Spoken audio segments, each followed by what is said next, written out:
We were discussing about reactions of alkanes, जिसमें आज हम नाइट्रेशंस ऑफ अल्केन्स डिस्कस करेंगे। जैसे कि नाम से हमें अंदाज़ा हो रहा है नाइट्रेशन मीन नाइट्रो ग्रुप हमने ऐड करना है किसमें, अल्केन्स में। अल्केन्स का हमें पहले ही पता है कि अल्केन्स पैराफिन्स हैं, कम रिएक्टिव होते हैं और एल्केन्स भी बाकी सब की तरह सब्स्टिट्यूशन रिएक्शंस देते हैं। अब सब्स्टिट्यूशन रिएक्शन हम क्या होता है कि कोई भी एक आधा हाइड्रोजन रिप्लेस हो जाएगा अल्केन्स में और उसकी जगह आकर नाइट्रो ग्रुप NO2 ग्रुप उसकी जगह ले लेगा, सब्स्टिट्यूट हो जाएगा। Nitration is another substitution reaction of alkanes in which a hydrogen atom of an alkane is replaced by nitro group, यानी अल्केन्स का जो एक हाइड्रोजन है उसकी जगह आकर नाइट्रो ग्रुप ऐड हो जाएगा, सब्स्टिट्यूट हो जाएगा। अल्केन्स एडिशन रिएक्शन नहीं देते, मतलब ऐड नहीं होगा, उसकी जगह लेगा। अल्केन्स सब्स्टिट्यूशन रिएक्शन देते हैं। The reaction is usually carried out in vapour phase. ये जो रिएक्शन होता है वेपर्स की मौजूदगी में होता है, जिसमें गैसियस मिक्सचर होता है अल्केन का और 60% हम नाइट्रिक एसिड यूज़ करते हैं। अब वो जो NO2 नाइट्रो ग्रुप आएगा कहाँ से आएगा, 60% नाइट्रिक एसिड से। That is pass rapidly through a narrow tube at elevated temperature और reaction almost 400 degree centigrade elevated temperature पर होगा, जिसके नतीजे में हमें मोनोनाइट्रो अल्केन्स मिलेंगे, यानी एक नाइट्रो ग्रुप का एडिशन होगा। Whereupon a complex mixture of mononitro alkane is obtain. अब हमें अल्केन्स जो मिल रहे हैं उसमें एक हाइड्रोजन की जगह एक नाइट्रो ग्रुप है रिप्लेस हुआ है, लेकिन कम्प्लेक्स मिक्सचर का ये मतलब है कि हमारे पास अल्केन्स हैं, वो जो भी अल्केन है वो एक से ज़्यादा कार्बन पर मुश्तमिल है, यानी कभी नाइट्रो ग्रुप एक कार्बन के हाइड्रोजन को रिप्लेस करेगा तो कभी दूसरी कार्बन के हाइड्रोजन ग्रुप को की जगह सब्स्टिट्यूट होगा, जिसकी वजह से हमें कम्प्लेक्स मिक्सचर मिलता है। Under the reaction conditions the alkane molecule also undergo fragmentation, यानी अगर अल्केन में दो या दो से ज़्यादा कार्बन है, एक से ज़्यादा कार्बन है, तो हर एक कार्बन भी ब्रेक डाउन हो सकती है, यानी वो जो नाइट्रो ग्रुप है हाइड्रोजन की जगह कार्बन की जगह भी ले सकता है और फ्रेगमेंट बना देता है। The mixture therefore consist of all the possible mononitro derivatives of alkane and mononitro derivative of its every possible fragment, यानी वो जो मिक्सचर है उसमें ये हो सकता है कि अल्केन के मतलब जितनी भी कार्बन हैं उन कार्बन के रिप्लेस में नाइट्रो ग्रुप सब्स्टिट्यूट हो जाए, या फिर ऐसा भी हो सकता है उन कार्बन के साथ लगे हुए हाइड्रोजन के रिप्लेस में हमें मोनोनाइट्रो डेरिवेटिव मिल जाए, या फिर जितनी भी कार्बन है वो कार्बन फ्रेगमेंट्स में ब्रेक डाउन होकर जो भी उनकी वैलेंसी रिमेनिंग है वो नाइट्रो ग्रुप के साथ फुलफिल करें।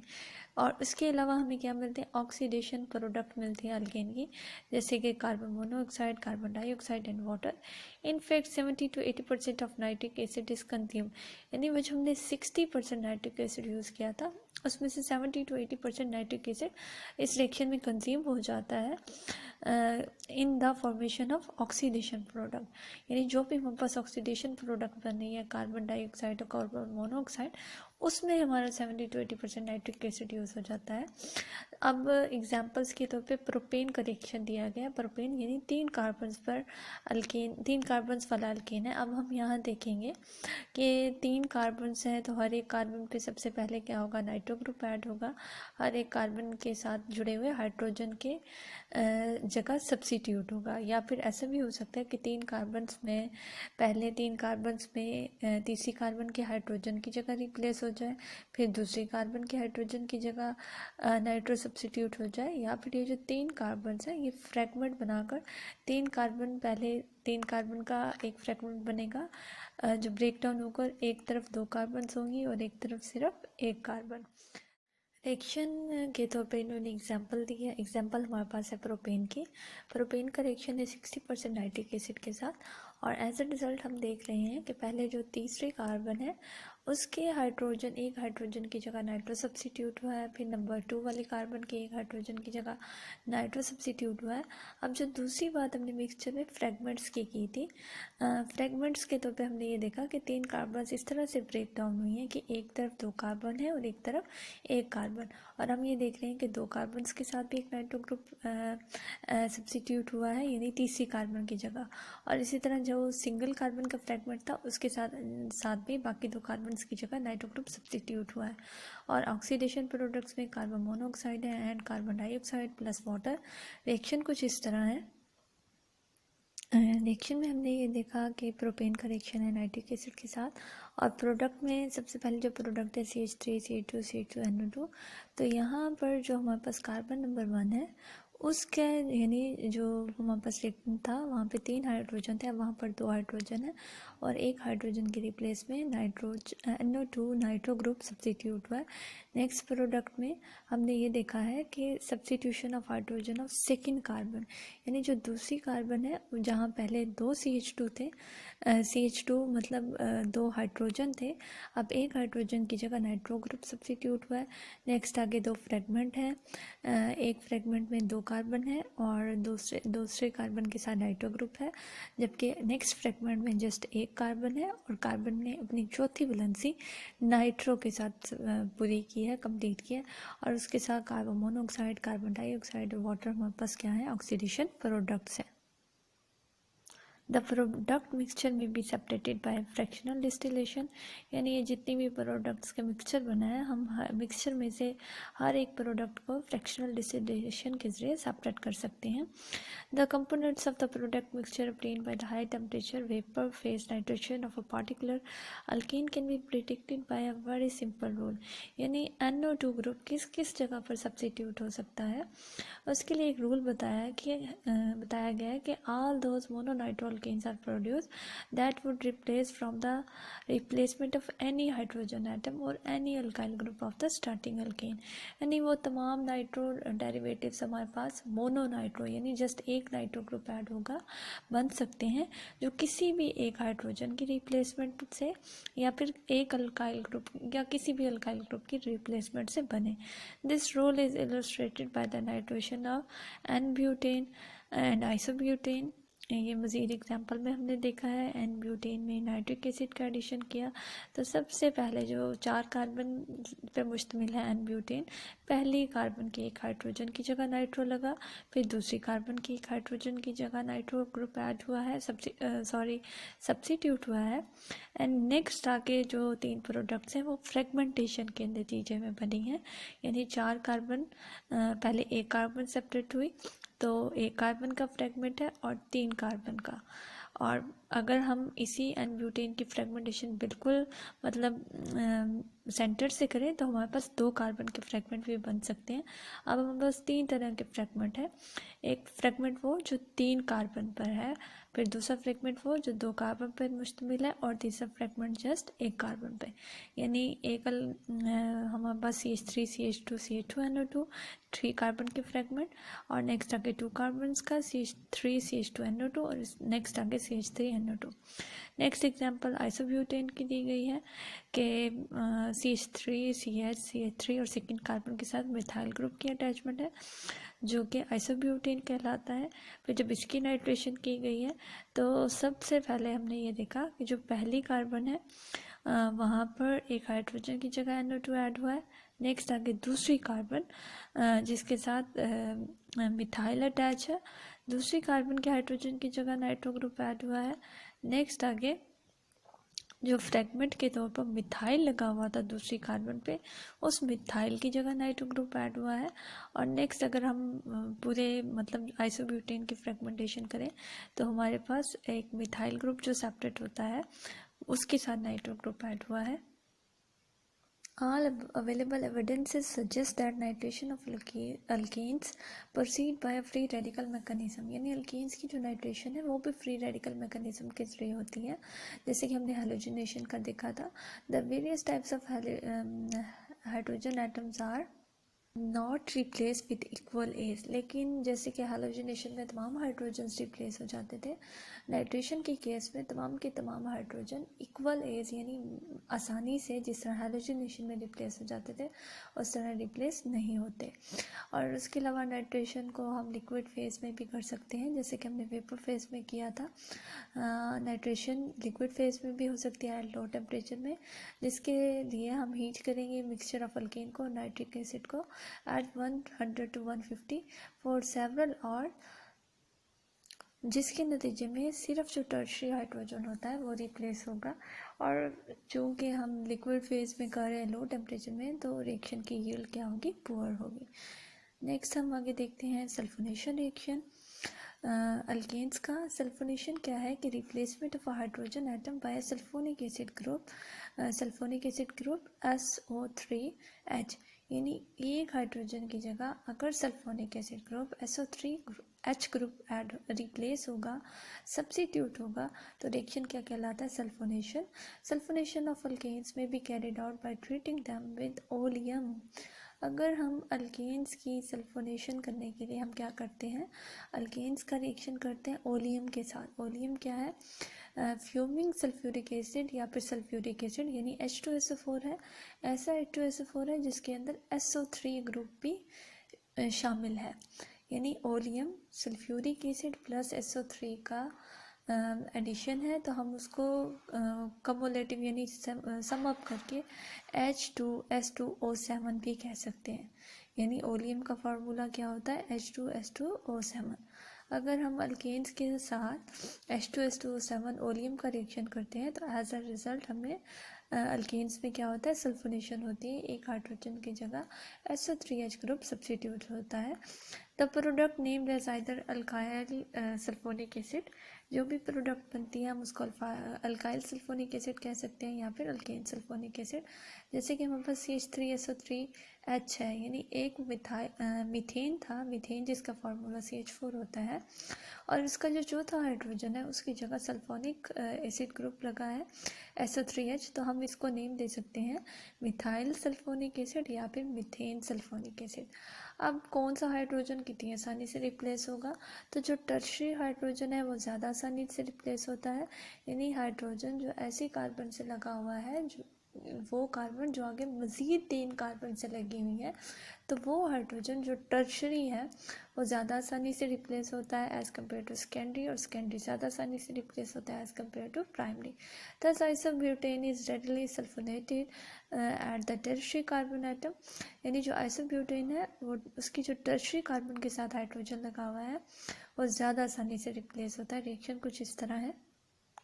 रिएक्टेंट में हमारे पास आइसोब्यूटेन था, हमने मेंशन किया टर्शियरी कार्बन, यानी ऐसी कार्बन है जो मज़ीद आगे 3 कार्बन के साथ अटैच्ड है, और उस कार्बन के साथ जो हाइड्रोजन है वो क्या है, टर्शियरी हाइड्रोजन है। उसका रिएक्शन हुआ ओलियम, जो कि मिक्सचर है H2SO4 का और SO3, यानी H2S2O7, और एज अ रिजल्ट वो जो टर्शियरी हाइड्रोजन था उसकी जगह क्या आकर लग गया, sulphonic acid group SO3H। Alkanes with 6 or more carbon atoms are sulfonated when heated with oleum at about 50 degree centigrade, यानी अनअल्केन्स मतलब अल्केन्स की सीधी चेन है, ऐसी सीधी चेन जिसके अंदर 6 या 6 से ज़्यादा कार्बन है, तो जब हम उनका रिएक्शन करते हैं ओलियम के साथ तो उनमें सल्फोनेशन होती है 50 डिग्री सेंटीग्रेड पर। लेकिन अब वो जो सल्फोनिक एसिड ग्रुप है वो दूसरी कार्बन पर जाकर एंटर होता है। क्यों?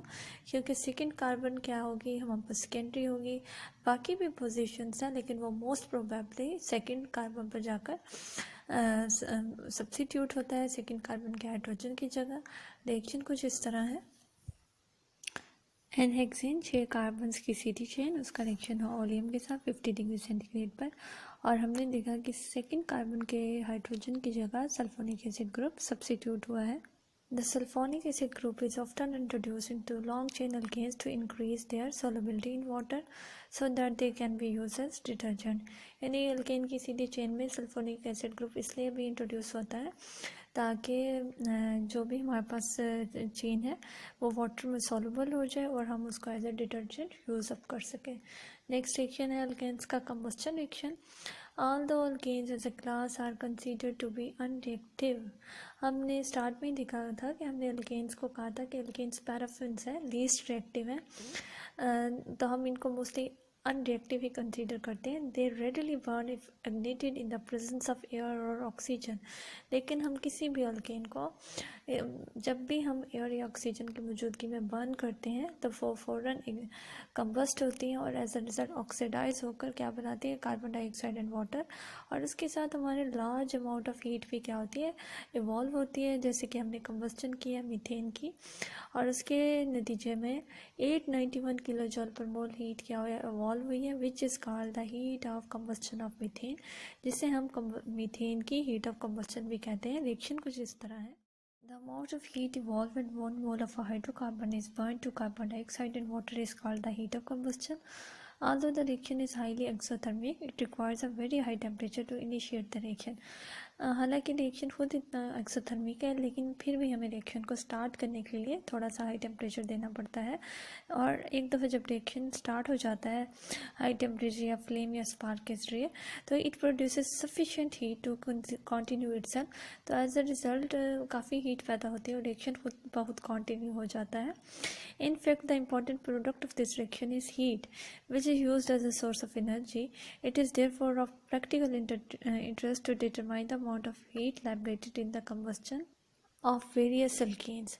अब हमने ये देखा कि अगर एक कार्बन का अल्केन होगा तो और हीट इवॉल्व होगी, 2 कार्बन के लिए और हीट, 3 कार्बन्स के लिए हीट की डिफरेंट अमाउंट होगी। जिस तरह कार्बन्स की तादाद बढ़ती जाएगी उससे इस तरह हीट की अमाउंट भी बढ़ती जाएगी। जैसे कि मीथेन के लिए हीट 891 किलो जॉल पर मोल इवॉल्व हो रही है, इथेन के लिए 1559, प्रोपेन के लिए 2220 एंड ब्यूटेन के लिए 2877 किलो जॉल पर मोल।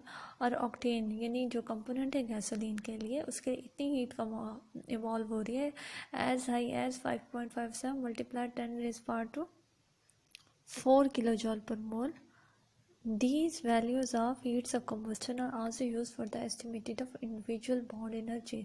ये जो heat of combustion है ये हमें बताती हैं कि किस कंपाउंड के अंदर किस हद तक एनर्जी मौजूद है। जितनी ज़्यादा हीट इवॉल्व होगी इट मीन्स कि उस कंपाउंड वो इतना ही ज़्यादा स्ट्रॉन्ग है, इसलिए उसको ब्रेक डाउन करने के लिए, उसके बॉन्ड को तोड़ने के लिए हमें उतनी हीट क्या एक्सेस में देनी पड़ती है।